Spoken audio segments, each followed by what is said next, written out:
여성들의 두 번째 사춘기 갱년기에 대해 얼마나 알고 계신가요?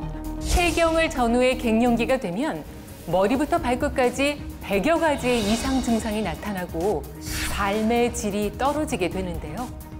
그런데 더 심각한 문제는 따로 있습니다. 최근 충격적인 연구 결과가 발표됐는데요.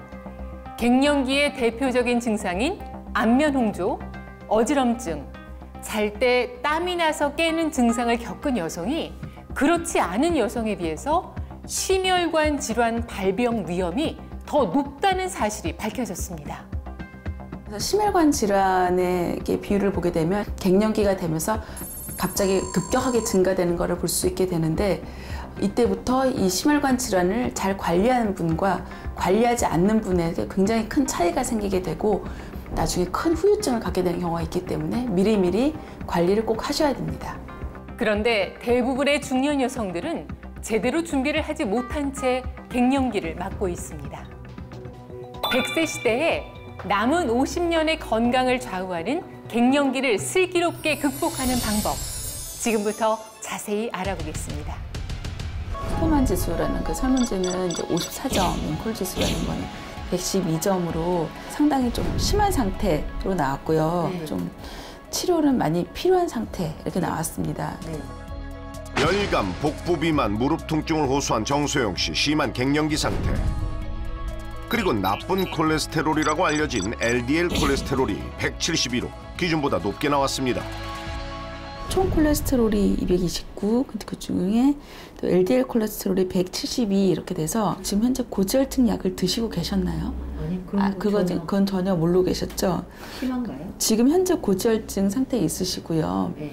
사실 이 수치로 계속 나온다고 하면은 약물 치료가 필요한 그런 상태에 와 있습니다. 고지혈증이 이렇게 심하다는 건 저는 잘 몰라가지고. 심한 갱년기 상태인 정소영 씨, 혈관 건강에도 적신호가 켜졌습니다. 후연님은 여기 오실 적에 생리불순인지 이제 내가 갱년기인지 아닌지 확실히 모르겠다, 그런 상태로 오셨는데, 불면증으로 고생하는 홍연희 씨의 검사 결과는 피검사를 해서 이제 확실히 지금 현재 갱년기 상태다, 이거를 말씀드릴 수 마음이 아파요.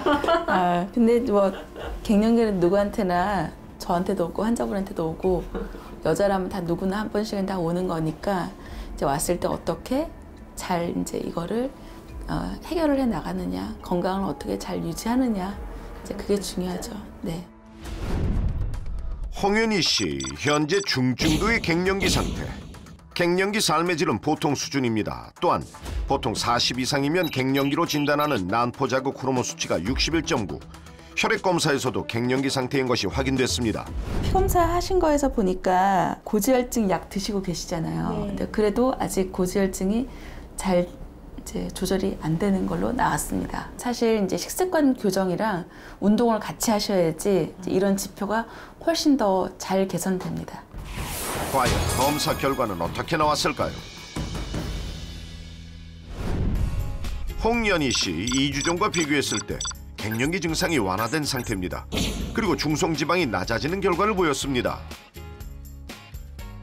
정소영 씨, 2주 전과 비교했을 때 갱년기 삶의 질 평가가 가장 큰 폭으로 개선됐고 중성지방도 낮아진 수치를 보입니다. 김예경 씨, 2주 전보다 갱년기 증상이 완화된 상태이고 특히 LDL 콜레스테롤이 많이 내려가 정상 범위 안으로 진입하는 결과를 보였습니다.